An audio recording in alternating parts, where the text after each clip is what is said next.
don't wanna just love you in the summer. I wanna love you all seasons.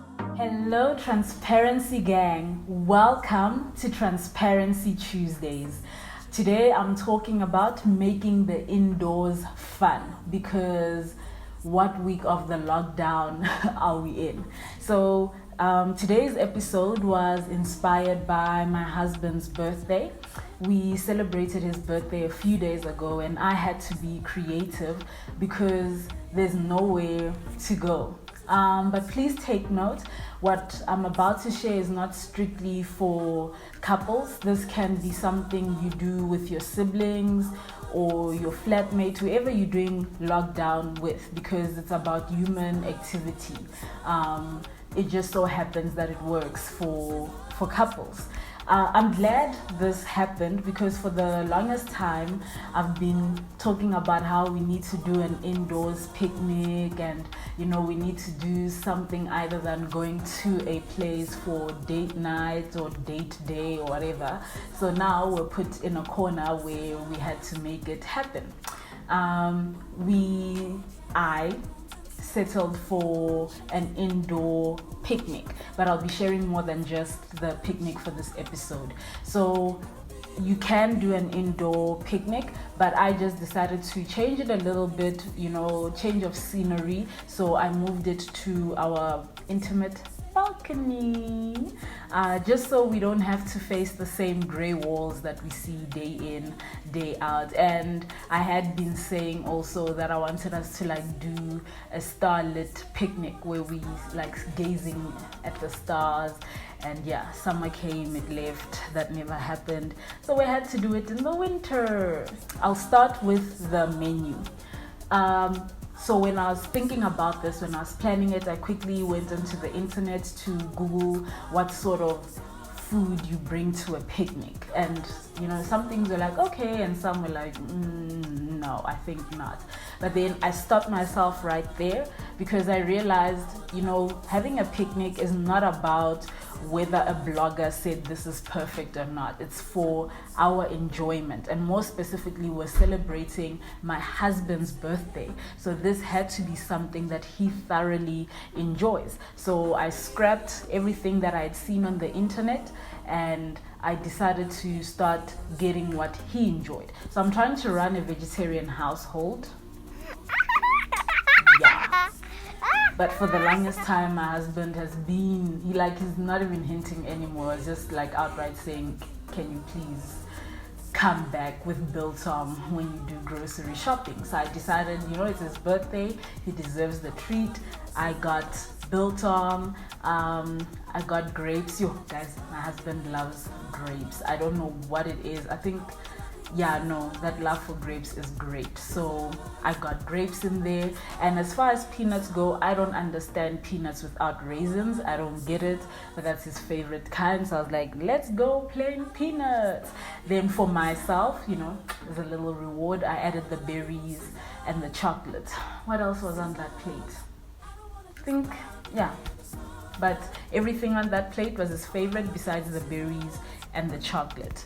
And then he had also been saying how he's craving pizza because at that time Uber Eats was not a thing. Everything you had to make it yourself. So I got homemade pizza, cupcakes, and another thing about picnics, they'll usually say you need champagne, and the thing is we don't drink alcohol, and I don't trust alcohol-free champagne, but that's a story for another episode.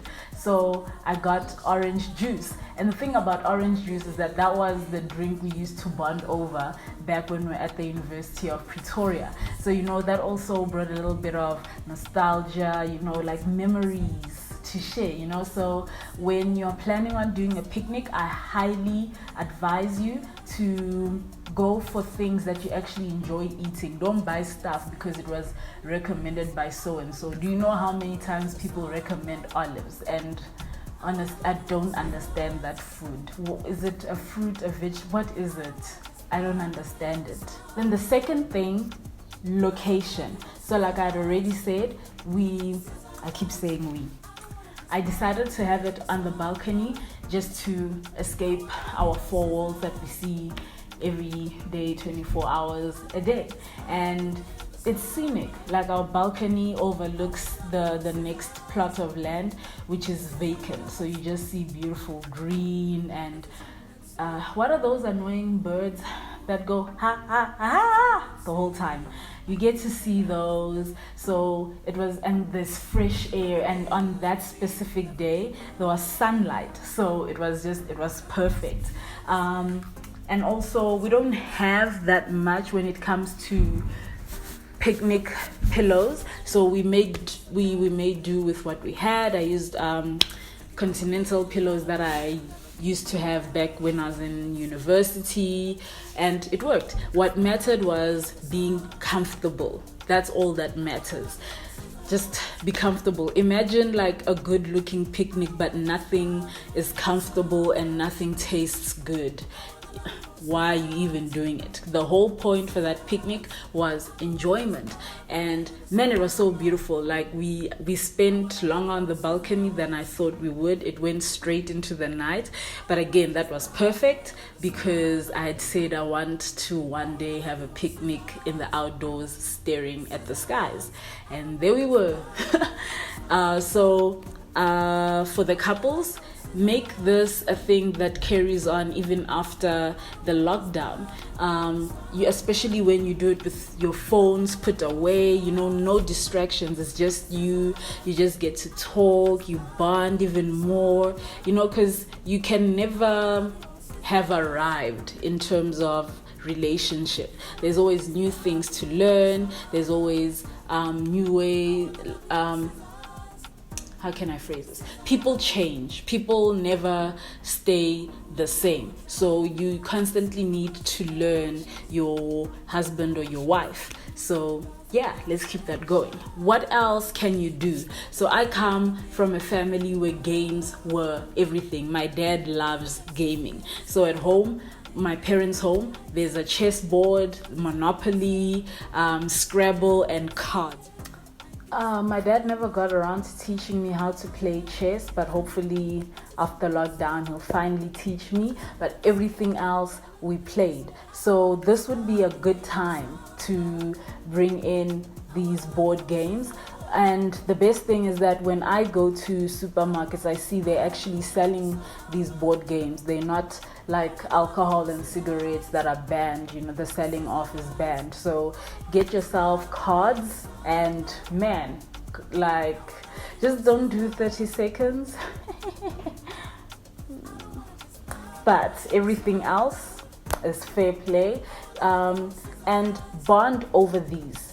Make sure that you're spending quality time. As much as this time is a time for self-introspection, this is a time for growth with your spirituality and everything else. This is also the perfect time to make sure that you're tightening your relationships within your family, or with whoever you with during this lockdown.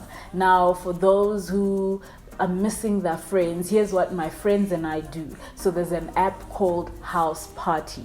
Man, we have so much fun on this app. So what I like about House Party is that it's not just video calling multiple people, but you can also play games on there. So we do trivia. So we'll set a date and a time.